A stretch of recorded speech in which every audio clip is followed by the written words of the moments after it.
Hello, everyone. Welcome to Wednesday, July 13th, 2022, your Day Weather Podcast, brought to you by Cowboy State Daily. Cowboy State Daily has more original Wyoming news content than any other news organization in the state. Check them out at cowboystatedaily.com or sign up for their daily newsletter.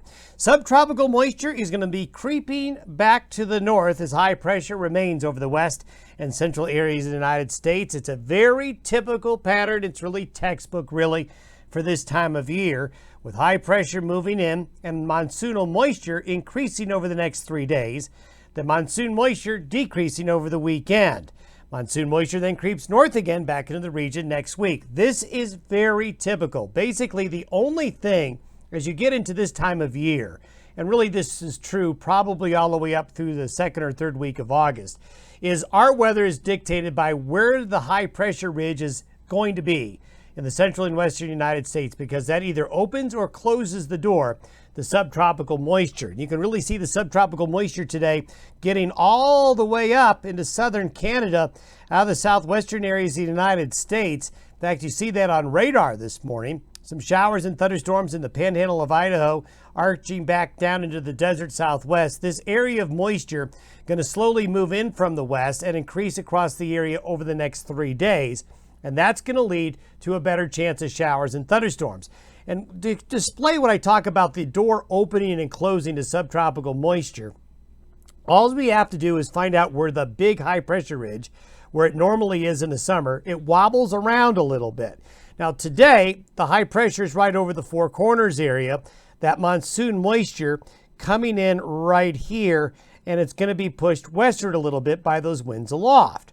By Friday, the high pressure ridge goes more to the east. The more to the east the high pressure ridge goes, the more moisture gets pulled into Wyoming and Colorado and into the central and northern Rockies. Therefore, Thursday and Friday, an uptick in that monsoonal moisture. However, by Saturday, it retrogrades back into southern Utah. So this closes the door. Door open, door closed. So the thunderstorm chances this weekend, they're not zero, but they drop considerably as the air will become drier. As we get into early next week, that's where we are on Monday. So on Monday, we start to see the moisture come back in as the door creeps open again. And really, this is what we're going to be chasing for the next several weeks, where that high is in relation to being able to bring that subtropical moisture in. And there you see it very well. This is by late this afternoon and evening. The white and green areas and the blue areas is where the preferred thunderstorm activity will be. The brown areas where the air is going to be a little bit drier. So this is for today, this is for tomorrow, and this is for Friday. Notice Friday, there's a lot more blue there over Wyoming, Utah, and Colorado. And notice this pink area in south central Wyoming. Now you're talking about some deep layers of the atmosphere that are pretty moist. And if we look a little bit closer in, one thing I want to bring out is that a lot of the burn scars in Wyoming and northern Colorado from recent fire activity over the last couple of years, we've already had some flash flooding this summer season, and tomorrow and Friday are kind of enhanced days, even today, but tomorrow and Friday in particular.